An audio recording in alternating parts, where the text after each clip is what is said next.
Welcome everyone back to another Inktober game. With today's theme is going to be Artic. We're on number 19 so far. We're getting close to the 20s. We're slowly catching up. And I guess that's what happens when you have to leave for like a week and a half. You're like, okay, I have to make up some Inktober games, and each passing day another one's added to the list. But we are now dealing with Artic, which is going to be not many 2 games that are Artic themed I could find. I mean, there was some, but they're like AAA games, and I'm like, that's not really a bite-sized like Inktober game. But it did remind me of like, oh god, I've been hearing so much about it recently. I guess because it's like getting towards Halloween, and one of the best like horror movies is The Thing, and I was reminded of like The Thing like game, and that was such a terrible game. But we are here with Artic's theme, which is going to be Chilling Devotion, which is supposed to be a demo of like the first 2 days of a visual novel.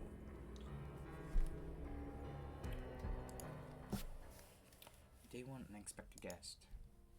I wonder if I can just use my enter button. The car engines press softly as guide along the snow-covered road, creating a rhythmic hum that harmonized with the tranquility of the winter landscape. The world outside seemed hushed and still, as if its nature itself has been silenced by a blanket of pristine snow. Through the windshield, the scene unfolded like a postcard come to life. The snowland trees stood tall, their branches delicately adorned with glistening crystals. Each limb reached out towards the skies, as if yearning to touch the falling snowflakes. The weight of the snow bent some branches, creating graceful arches that framed the road ahead. The car made a way through the winter wonderland. The snow gates seemed to stretch out infinitely in every direction. The vastness of the scenery was both awe-inspiring and humbling. Continue to look around and wonder from the warmth and comfort of your vehicle. For you, this is a whole new experience coming from a busy city of life. The little cub cabin retreat.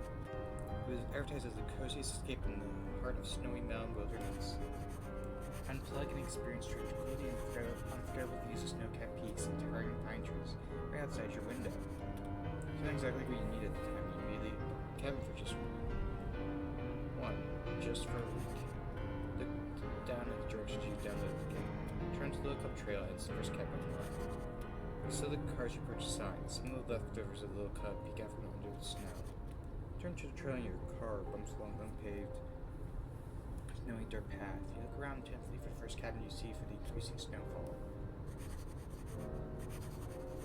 The wind suddenly starts whipping the snow around with feather, and the road of you quickly disappears. You feel pain and chest at sight, and your breath quickens. You guys begin darting between the trees looking for the damn cabin. So much for the forecast of light snow today. Hopefully you get there soon in case snow gets worse. Finally, looking forward to this getaway for a couple of weeks, and there it is. Take some time to finally take an exterior from the safety of your car. The idea of a private snowy cabin makes you... I mean... I'd be pretty excited for like a little getaway. You're excited. I've been looking forward to this ever since you booked it. Everything's so new and fascinating. You're mentally prepared of various activities you could do. From staying by the fire with a good book, or hiking to see some of their snow-capped peaks. There could be something for whatever mood you'd be in. Maybe just catch up on sleep or resting would be enough to look forward to. It's good for the falling snow, try and make out the members of the cabin. Snow is really starting to melt quickly, and you feel rosy clouds. Snow had covered the sign, but this one looked like the picture of the kid, so you pull onto the snow-covered path. It feels with relief to have finally arrived. The drive to the mountains was like Rainbow Road, and the snow, while beautiful, made for an even more challenging ride. The little cabin surrounded by trees, and there are no neighbors in sight. The large stretch of wilderness ensures plenty of privacy. You hurriedly lug your stuff out of the car to the cabin. There's not much a suitcase for the week. Look at the snow, maybe you should have packed in for thicker winter clothes. The ice environment chills like delicate skin on your face. You bound to the cabin here to get out of the cold. It's already unlocked. Is this normal for remote cabins? Actually, depending on some, yeah. I had a buddy who had a cabin like just out in like the middle of like the Poconos, and he would say he would just leave it unlocked because like you'll get people that will go to like cabins and kind of like that will just rob them just to see if like anyone's home. And he said there's been like 2 or 3 times where it got robbed, and because there's like they keep nothing there other than like like basic necessities, like like food stuff that can last like over a year. They got tired of like having to replace windows and things like that. So they're like, you know what, we're just gonna leave the doors unlocked. They'll walk in, see there's nothing here, and walk out. And apparently, ever since then, they haven't had any trouble with anything being broken or even like food stuff being stolen. It's just they walk in, see there's nothing there, leave. They did have like one or two things happen before, where they had like quarters, because they had like we had a poker. There was like a poker table, and we would play like poker with like quarters as betting, and like nothing too heavy. Like always like I think it was always like like $20 worth of quarters on the table, or like maybe like 20 to 30. But that would get stolen. We're just like, you know what? Maybe we just don't leave any cash there and just play with chips from now on. You step inside the warmth of being out in the elements mainly could reach you, but could certainly be more. You sit down your things by a door and quickly set about lighting a fire in the fireplace. Really, there's some wood and a lighter by the hearth. I mean, yeah, that makes sense. Looks like they have candles, some plants, some berries on the table with a book. Even Kevin's interior is cozy to describe, if not a bit more messy than expected. Then I cleaned up the place, there's stuff still laid out on the table. Looks like the place has been slept in a while too. It has lived in feelings ready for someone to move in. The warm glow from the hearth dancing across the rustic wooden walls and furniture was cozy and inviting. Some books are resting on the worn wooden table and shelves. You really didn't expect a tiny kitchenette, and you're pleasantly surprised that it's fully stocked. It looks like mystery meat and a lot of junk food. So that's pretty generous to the people running this place. Good to get food later in town when the snow let out. Bit of a drive, but there's a small town grocery store around here. You can look around more closely around the rest of the cabin later. Right now you just want a warm drink. Look in the kitchen drawers and find a couple of offers to try. All of them are of the instant drink variety, but beggars can be choosers. What do you want to drink?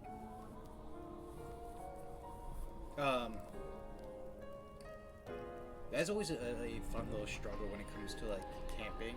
There's been a few times where I went camping, and like the town is like 2 or 3 minutes down the road, nothing too bad. Even if you walk, it's not that far. There's other times where it's like it's a 10-15 minute drive, so it's like sometimes you have to like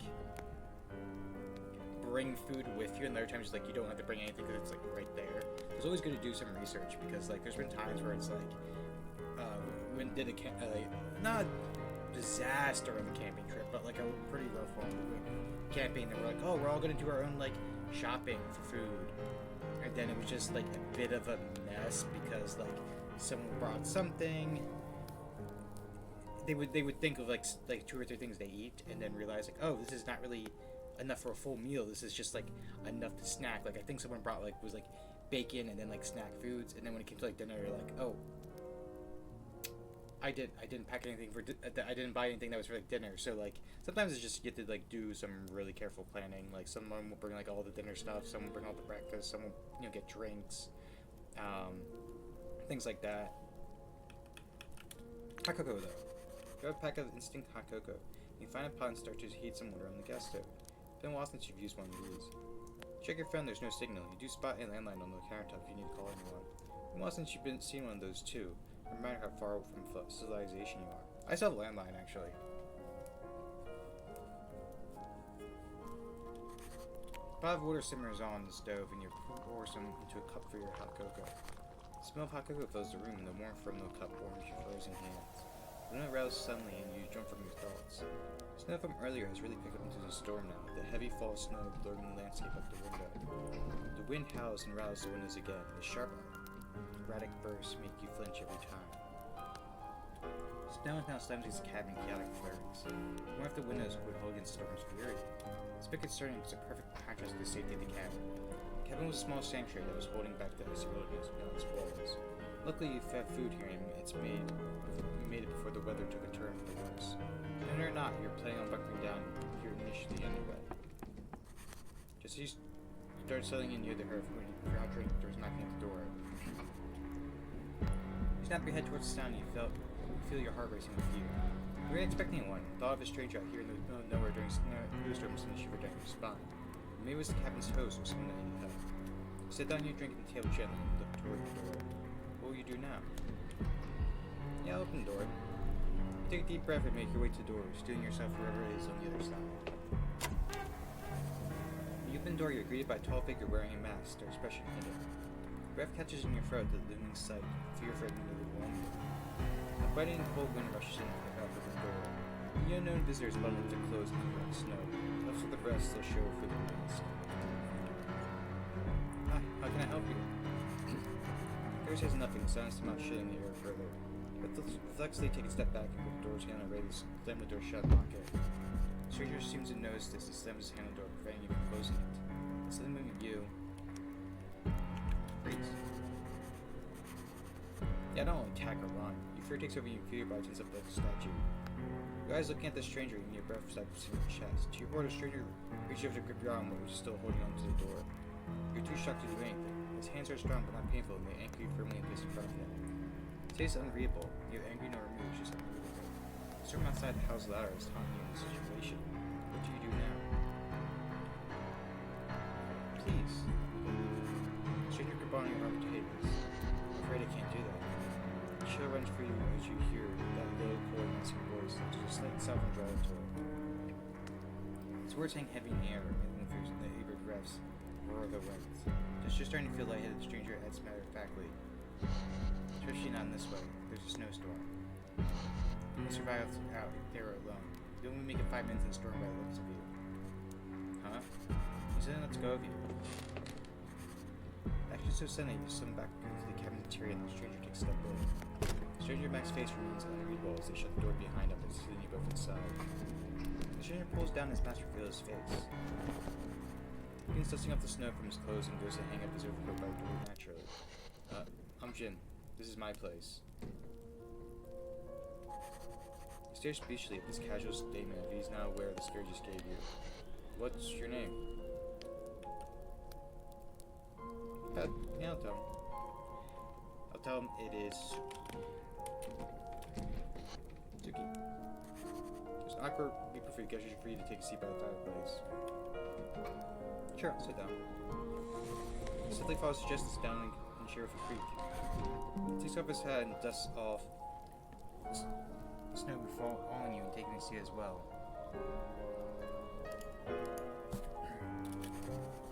We're sitting by the hearth now after you misunderstanding him. You feel a mixture of adrenaline and embarrassment.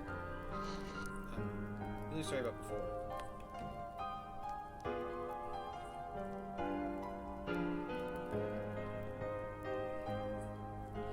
You know what? It's okay. It's all just a misunderstanding. Yeah, but still, you sure that's really okay? Even inside having side for you, please still apologize. You're taken back by the kindness of the man from you in your first impression. You said that you're still confused about how this happened. Shouldn't this remember this speaks more probably because of self-consciousness about what his voice sounds. This look has a little rumble. You're trying to go to that tiny bear house? You mean the little cub cabin? Then yes. Right, you went way too far down the trail. Probably missed it with all the snow and pines. It used to happen when snow gets like this. Your face burned with embarrassment, you're mistaken, the whole misunderstanding. So much for relaxing getaway. That makes sense. Awkward silence stretches between you two until Jim speaks up again. I think the storm will pass in a couple of days. You can stay here until then.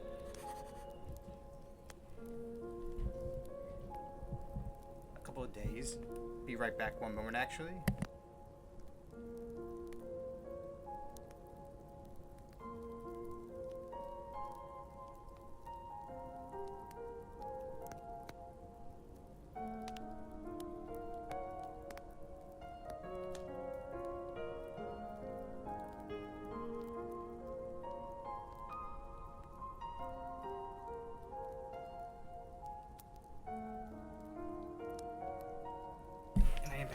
That was just a little thing to check on. Sit there and process what's happened. Thank you so much. Yeah. Wait, hold on. How's still doing? Thank you so much. Jim nods, small token confirms his moves. As if you have a choice, but now you feel even more grateful for the convenience in your cabin neighbor. At least he seems to be nonchalant about the whole situation. You can get lonely out here sometimes, and I come in a while. Now I'm back, feeling a bit more at ease now you know he's not some strange stranger. Good thing you're the stranger in his house now, yet he's been so welcome. He moves to stand up and start searching the room. So the bathroom is in the corner there. Feel free to put your things in the spare room over there on your right. My room's the one to your left by the front door. It's not much, but you're safe here. She points to the pot under the stove next. I'll have some cocoa too after all that. When your hot cocoa reheats, since you helped yourself to some already? You go into reminds you of your unfortunate beginnings here. Sure, thanks. Jean gives you a curt nod and grabs your cup. Things felt pretty awkward, but it was kind of sweet that he was trying to be a good host. How about you check out your room while I reheat the drinks? Then grab your luggage to your room. Oh, look at that wolf head. The room is small, but just as cozy as the rest of the cabin. Simple with its furnishings, but it's all you need. It's mainly decorated like the rest of this cabin, but has a bed and a center. Now it has your suitcase and belongings in the corner. You sit down on the bed with a creak. The bed feels impossibly soft beneath you, urging your tense muscles from earlier to uncoil. A long breath and your hands trace absent-mindedly over the quilted blanket. Its fabric is warm and comforting. In this situation, you hear the muffled clattering gym in the kitchen, snow battling against the walls. It's not what you expect at all, and you wonder how it all goes. Your hot cocoa is ready. Jim's voice from the other room pulls you from your thoughts, and you get up to join him. You sit across from Jim as he injures your hot cocoa. Jim cradles his own mug in his hands, savoring its warmth before taking little sips. His posture is more relaxed, but still seems a bit shy. You have a better look at him now that things are less intense. His pale hair is damp and shuffled from the snowstorm that keeps him pretty low. His eyes flick to you occasionally before glancing back down at his drink. Certainly he's having fun with me, yes. What do you do? You know, I'll ask him if you like this talk or stay silent. That's alright. I'm quite the unexpected guest right now. What would you prefer? We can just enjoy the silence if you like. Oh, well, of course, I don't mind not talking. Since this is a bit of a special occasion, I'd like to try talking. If that's alright with you. I'm not sure where to start, though. Jim looks at you expectantly. He's hopeful to start the conversation. So...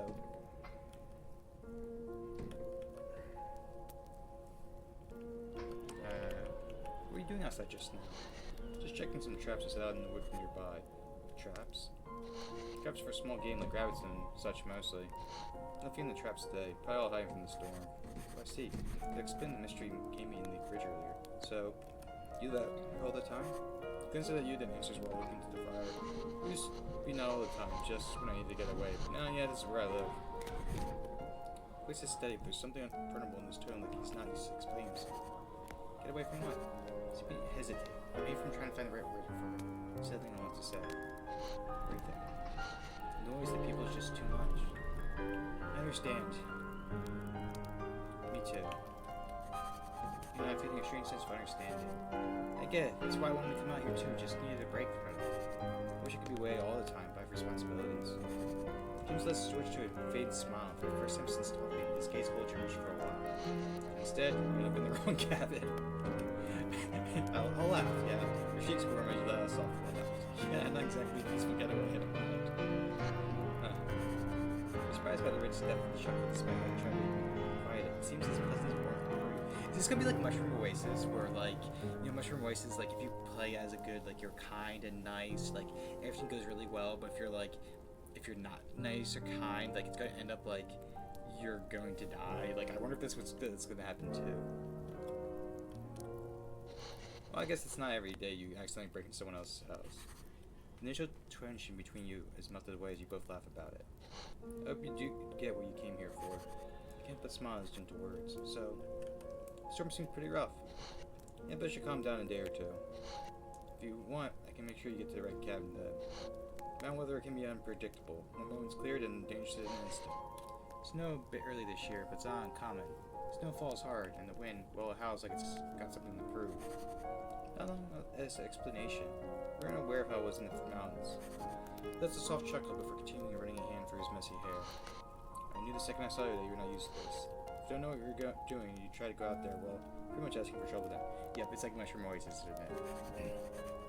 You notice a shift in his tone when talking about the storm. There's something protective about it. He's trying to prepare you for maybe being shielded from the blues tomorrow. Just wait it out. Don't venture out if you don't have to. The storm outside wails a bit louder from the moment as if protesting, and Jim shifts his gaze out the window. And the second near before. Just get used to it and it's not so bad.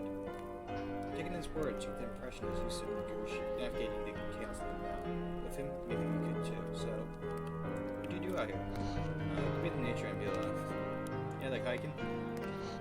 Not hunting fish when the weather's better, sometimes I make stuff. There's a town away from here, but I mostly just keep to myself. His eyes start nervously around, you get the impression that he's not used to about stuff like this. Decide not to get into it for now, but for his sake, you are curious. Seems like the type to say things when he's ready. So you don't get to see many people around here? Yeah, to be honest, you're the first person I've really talked to in a couple months. Other than that, when I'm picking up supplies in town, Dockley shifts in the sea and rubs the back of his neck like he's unsure how to continue. I guess you could probably tell with how practiced I am with all the social stuff. He's a dry laugh, but it's not exactly a happy one. It's isolation, and it's easier this way. I never minded being by myself, it's peaceful. I don't generally like people, but it's been nice talking with you. His mission lingers in the air as you both take it in. You're touched by his openness and vulnerability in this moment. I'm glad I could be the one you talk to. Jim smiles at this and takes another shy shift from his mug. The moon warms cells between both of you. Feel a bit closer. So, you're not asking questions for now. You both finish up the rest of your drinks in silence. Jim looks at you and finally asks you a question himself. So how are you feeling about being stuck here? He quickly looks away again while anticipating your answer. He has a conflicted look on his face. I wonder why that is. He's a hard one to read. You...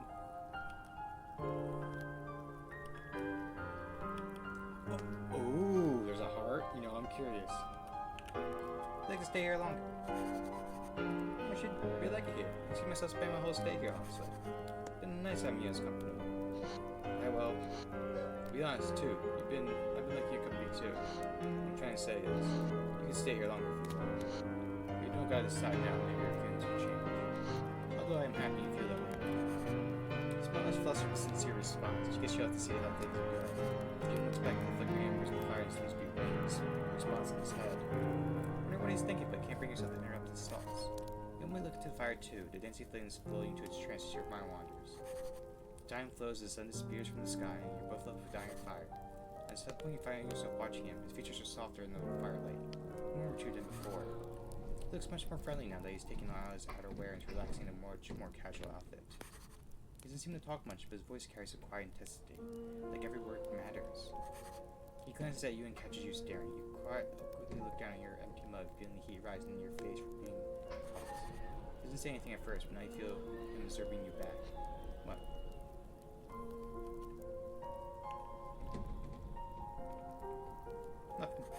Nothing. You probably quickly a little too quickly in Jim notices. He chuckles and the sound of this sends a shiver through you, one that has nothing to do with the storm outside. You sure about that? He tries to say in a funny way at his cat teasing tone. It's always warmer now, the shyness from before fading ever so slightly. Yeah. His gaze lingers on you for a moment, then he smiles and looks away. Seems like he'll let it go this time.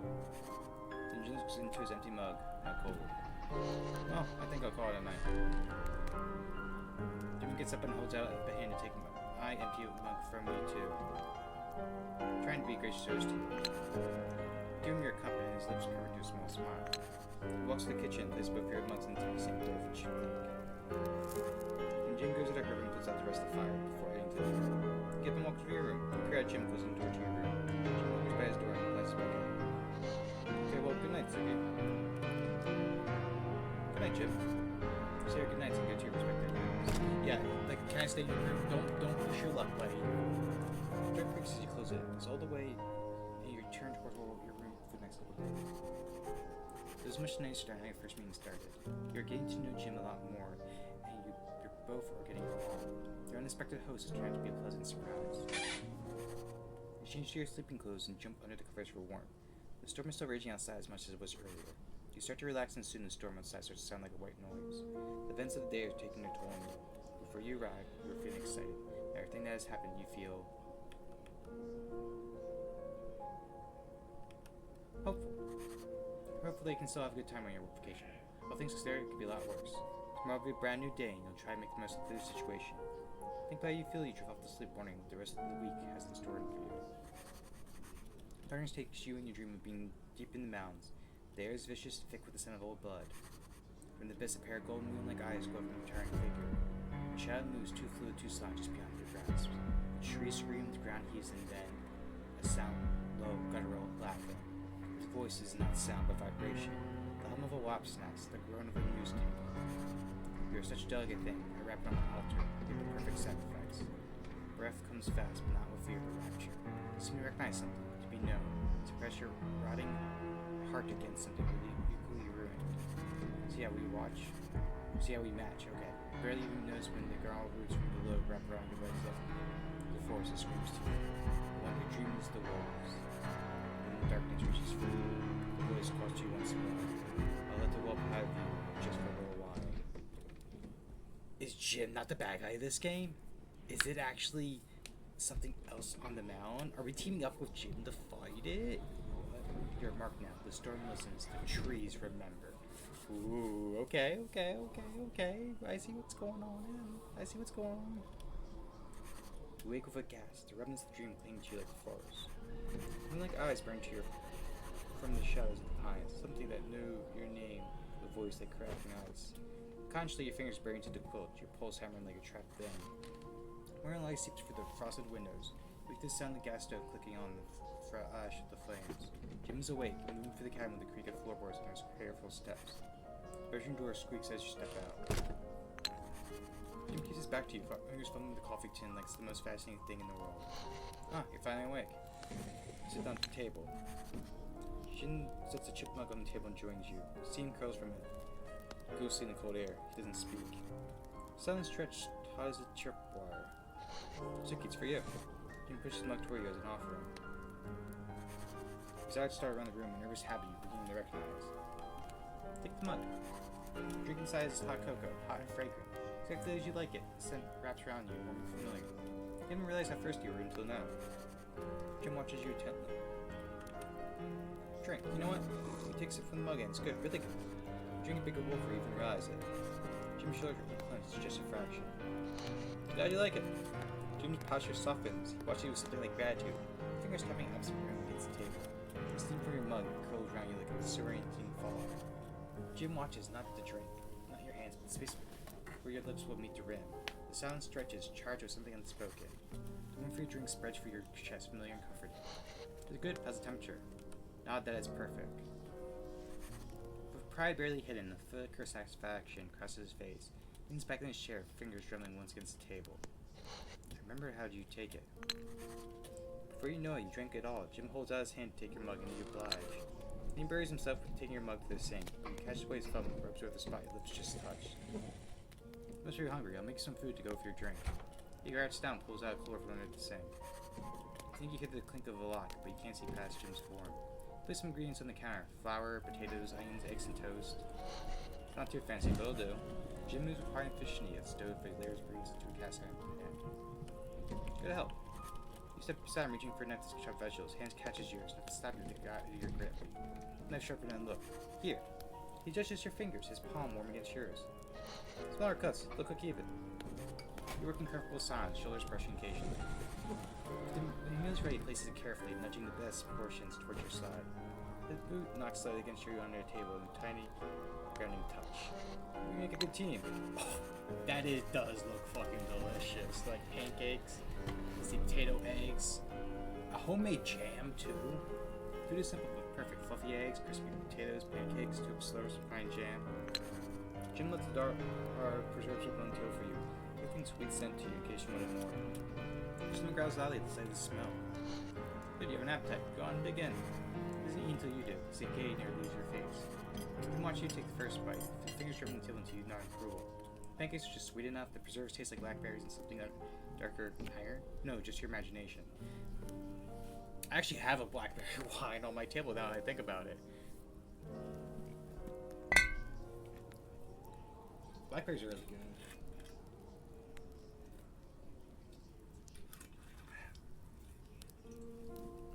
I'm just go pour myself a little bit and take a small sip. No, just your imagination. It is delicious, but leaves you oddly drowsy. He smiles watching you eat and knowing how you feel from the look on your face. Good food will make you sleepy, huh? His voice is light, but his fingers quickly tap the table twice like he's counting. Halfway through, he pushes his mug toward you. Try this. Before you realize, you take a sip of the spiced tea and it's just sweet enough. When you hand it back to him, his thumbs brush the place your lips touched. Both of you finish up quickly and Jim takes your plates to the sink. As he's washing up, Jin hums. The tune is unfamiliar, oddly rhythmic. You've heard it before. Almost like a lullaby or a chant. When Jim notices your attention, he stops abruptly and turns away. It's just a song from my childhood. Jim pauses at the sink, looking out the window. The storm still rages, but he has a serene look on his face. Could get used to this. The fireplace crackles. Jim moves to kneel by and hurt, rearranging logs on a serious focus. His sleeves are rolled up slightly as he works. Pale scars peek beneath the fabric. You notice you watching smiles, but his fingers twitch like he's counting something under his breath. Not much to do indoors, I'm afraid. Not really, I guess, before. Just me in the quiet. The firelight catches the edge of those wolf carvings on the mantel. I've got books and puzzles if you like. Could make do. Sure, puzzle sounds nice. Jim produces a dusty puzzle box from the cabinet and reaches to the table. Pieces are worn, the image on the box faded. The snow-laden forest. Trees too familiar, the shadows between them too deep. Found this in the cluster, might be missing a few pieces. He spreads the pieces along the table and then settles beside you, close but not quite touching. The puzzle's old with some edges frayed, others darkened with age or something else. At first, it's easy. Quarter pieces first, then the cabin emerges. Good shimmy, claw marks on the door. Claw marks on the door as fire crackles. The puzzle takes a shape. Cabin, a wolf, figures standing at the tree line. His fingers move with surprising precision, sliding pieces into place before you even find their match. He doesn't look at the box, he doesn't need to. Funny how things fit together when you know where they belong. At one point, his fingers brush yours. He doesn't pull away, it's warm and deliberate. The puzzle grows. A wolf at the tree line, golden eyes gleaming in the dim light. And the figure of slow house standing just beyond the cabin's reach. Hand is outstretched, holding nothing. The piece is missing. Look at the table, there's nothing left. The figure's hand is empty of void. That's too bad. The figure in the puzzle is holding something. Flower, knife, that piece is gone. As if he knows what it is while squinting at the missing figure's hand. Not sure, don't remember. Someone brushes the empty space where this piece should be before leaving it over the grappling hand. His gaze lowers to find ears full of unspoken meaning. Guess some things stay lost.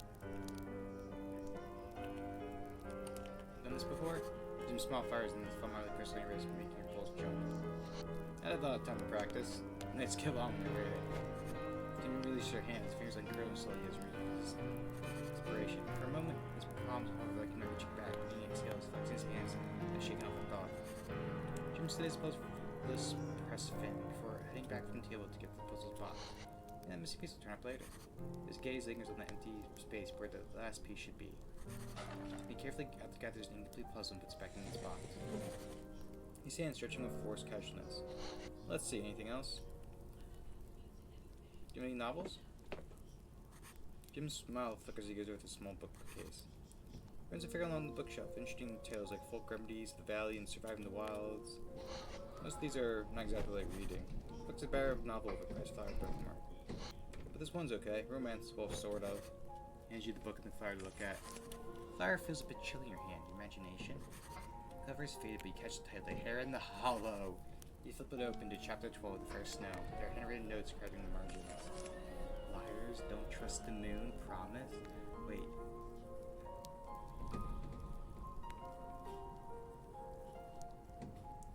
Ooh. Jim sees what you're looking at and reach for it, take it back flustered. Maybe not that one. How about you pick something yourself? You approach a small, square breaks and tells as you run your fingers along the spines.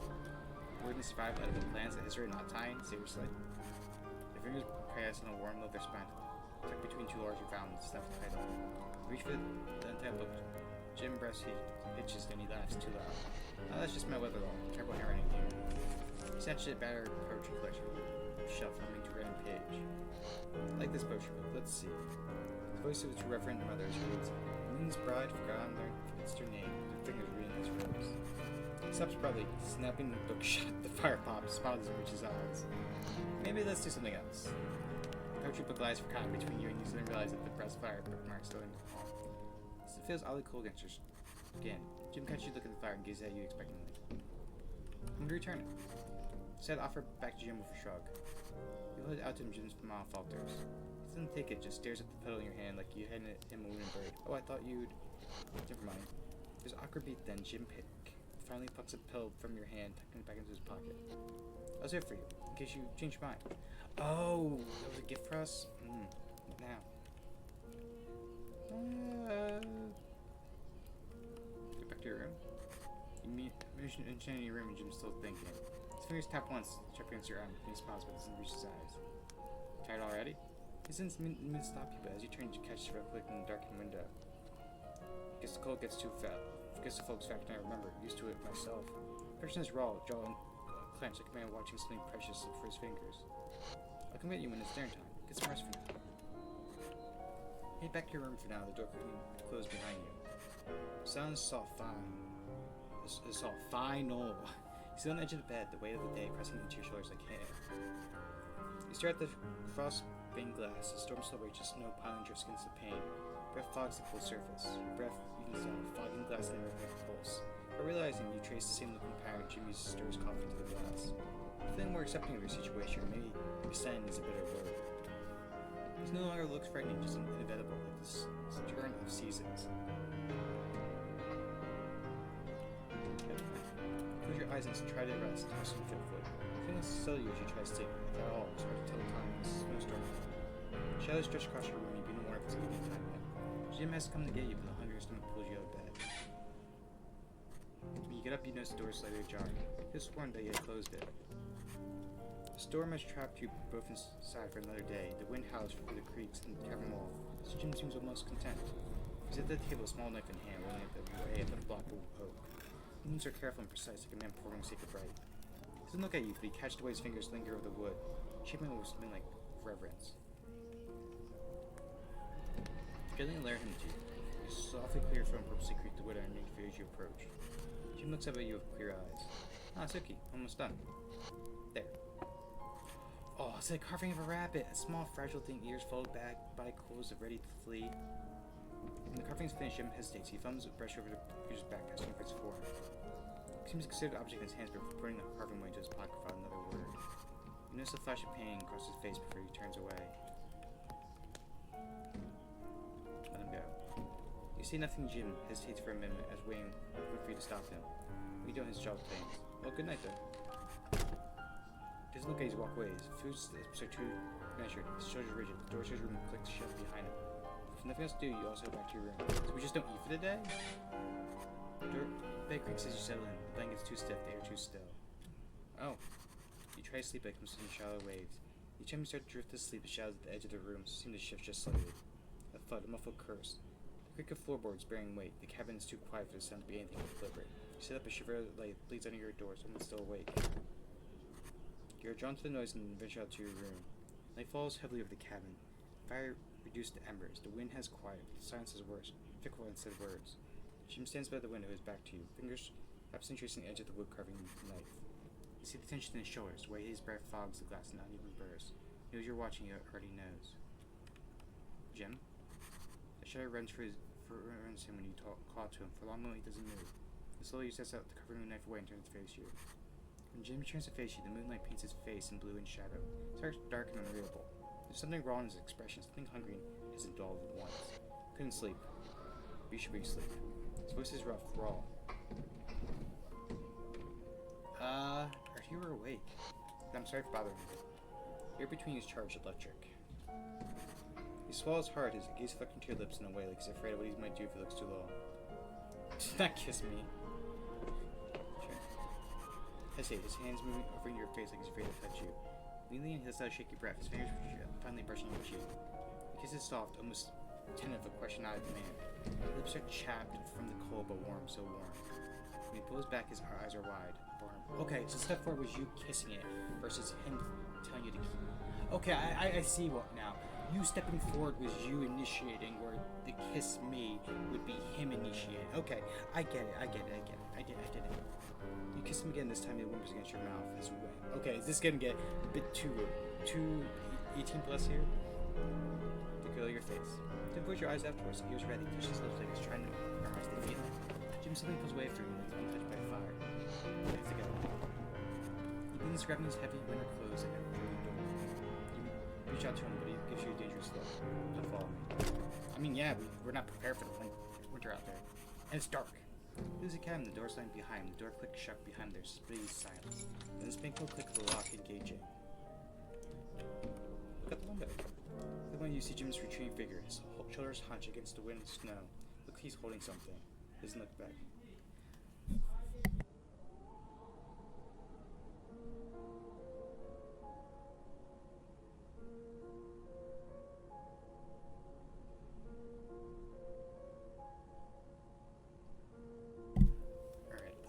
bed.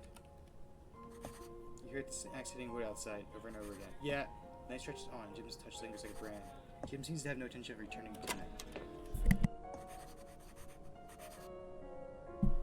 When I ask, do you head back to your room? You lay back down in your bed filled with thoughts of Jim, but your eyes grow heavy with sleep. The door murmurs against the windows, a lull by wind and creaking wood. Drifting to sleep, and the dream comes like a whisper. You stand in cathedral snow-laden trees, your branches clawing at the sky as deep as a building. The air smells of frost, something older, moss, blood-burned sugar. The wind howls louder, rattling the trees like something begging to be let in. Before his bare earth, the ground twitches where your shoulders fall. You feel something between your teeth when you pick it out. White flour moist from your insides. Severed veins throb mocking you. You don't recall their name, yet your tongue forms like the shape of it anyways. Moonpale, is that what they called? How do you know? They're wolf tracks, deep deliberate. They drew for without choice. The trees suddenly curve into you, pulling you in. Something moves in the shadows, not a wolf, not a man, a shape of too many joints. Shadows stretching further than they should allow. In these eyes, they glow impossibly bright, drinking up the shadows. The voice hums, your voice no deeper, close for the trees and fragments. What do you have, rabbit? Palms grow heavy, you clench your fist to reveal. It's the moon pelt, pressing drum, it pulsing your hand with secret life. Its mouth doesn't move, the wool arrows echoing off the trees. How curious, you hunger for me as you tremble in his hands. I've seen how you lean into his shadow. Stay a little longer. I've been starved for you for so long. Thanks for playing day 2. Let me know what you think of Run the Cheer Fest. That was a fun one. Very. Can I really hit back? I exactly my head. Weird. Unless it's just hitting. Okay. Yeah, that was fun. Reminds me of Mushroom Oasis, but different. So that was Chilling Devotion. Yep. And I'm having a feeling Jim's actually a wolf, but thank you all for stopping by, and I will see you with the next prompt, which is going to be Rivals. Alright, I'll see you all then. Goodbye.